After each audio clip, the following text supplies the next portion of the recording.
2001, London Airport. A 71-year-old man steps out of a private jet. He has suffered a stroke and can barely stand. He is immediately arrested.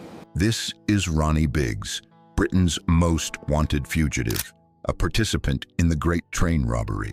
He had been hiding from justice for 36 years, living like a playboy in Rio and becoming a global legend. And he had just voluntarily returned home to go to prison. Today you will learn what unfulfilled dream made him trade his freedom for a prison cell, and why this story turned out to be not about money, but about something much more valuable. It all began on a rainy night on August 8, 1963. The Royal Mail train was rushing from Glasgow to London, carrying millions of pounds sterling. But in the middle of the countryside, the engineer saw a red signal light. He hit the brakes. It was a trap. 15 men emerged from the darkness. Without firing a single shot, using only a fake signal and brute force, they immobilized the train crew and carried away 120 bags of money in half an hour. The amount stolen shocked the entire country. 2.6 million pounds. Today, adjusted for inflation, that's more than 50 million pounds. It was the most daring robbery in English history. Ronnie Biggs, a small-time carpenter and thief, played a supporting role in this gang. His task was to find a replacement driver, and he failed miserably. He was a cog in the machine, but it was his fate that turned him into a legend. The police launched the greatest manhunt in Scotland Yard's history. The robbers left too many clues behind, and they began to be arrested, one by one. Biggs was caught a month later. At his trial, he received the harshest sentence possible: 30 years in a maximum security prison. The story should have ended there, but it was only just beginning. Only 15 months had passed. Wandsworth Prison, one of the most secure in England. On July 7, 1965, during his daily walk, Biggs did the unthinkable.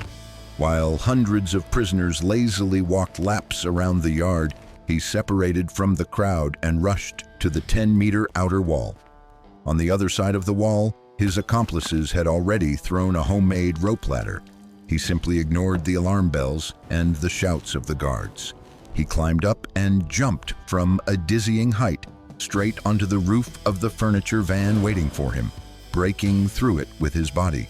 The van sped off and disappeared into the maze of London streets. He disappears, first to Paris, where he spends £40,000, a fortune, on plastic surgery, completely changing his face. Then, with a new passport, he moves to Australia, where his wife and children later secretly join him. He lives a quiet life, working as a carpenter and building sets for television channels. It seems he has managed to fool everyone, but Scotland Yard is not sleeping. In 1969, they receive a tip: Biggs is in Melbourne. When the net began to close in, someone warned him. He abandons everything, including his family, and flees to the port. But his life on the run was even crazier than the escape itself. Next, we'll show how he stopped hiding and went from being a criminal to a real pop star, recording songs with the Sex Pistols. After several months on the run, Biggs arrives in Rio de Janeiro. In 1974, he is tracked down by a British reporter. It seems like the game is over. Scotland Yard arrives in Brazil, demanding immediate extradition. But Biggs plays his trump card. His new Brazilian girlfriend, a nightclub dancer, is pregnant with his child. Under Brazilian law, the father of a Brazilian child cannot be extradited. It was legal checkmate. From that moment on, Ronnie Biggs stopped hiding. He turned his life into a show. He became the most famous attraction in Rio. He openly gave interviews and threw barbecue parties for tourists, where for $50 anyone could drink beer with him and hear his life story firsthand. He sells t-shirts with the slogan, "I visited Ronnie Biggs." His fame reaches such heights that the famous punk band Sex Pistols flies to Rio to record 2 songs with him. But even in this paradise, he remains a prisoner.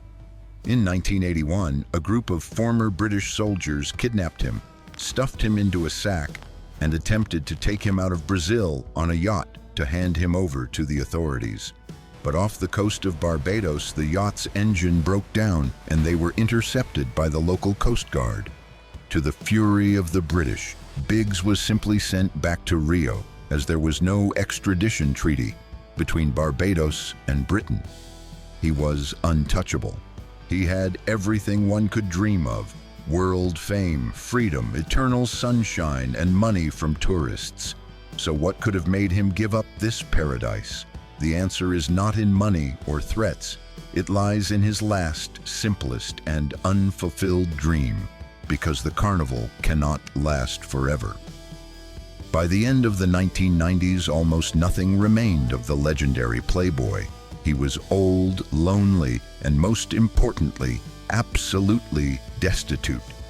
The money from the robbery had long since run out. The stream of tourists who wanted to take pictures with him had dried up. He lived on handouts from friends and income from selling souvenirs. The golden cage had turned into a rusty one. In 1998, he suffered his first stroke, then a second, then a third. They robbed him of his ability to speak and move normally. The charismatic storyteller who had earned his living with his tales was now trapped inside his own body. But that wasn't the main problem. He was consumed by a painful, all-consuming longing for home. After decades in the tropics, he desperately missed gray, rainy England. And so his last dream, the very secret of his return, which he could barely whisper to journalists, he realized that he would never be able to do it as a free man. The British government repeatedly denied him amnesty, and then he made the most paradoxical decision of his life. He chose prison in his homeland over freedom in a foreign land. It was the only way to return home. He kept his word. The Sun tabloid paid for his private jet in exchange for exclusive rights to his story. He was met by the police in London. He was sent to serve the rest of his 30-year sentence. Society was divided. Some considered him a romantic hero, others a common criminal who deserved to be in prison. In 2009, after 8 years in prison, he was released on health grounds. He never realized his last dream. He was too weak. He died in 2013 in a nursing home. Most of the money from the Great Train Robbery, almost £40 million, was never found.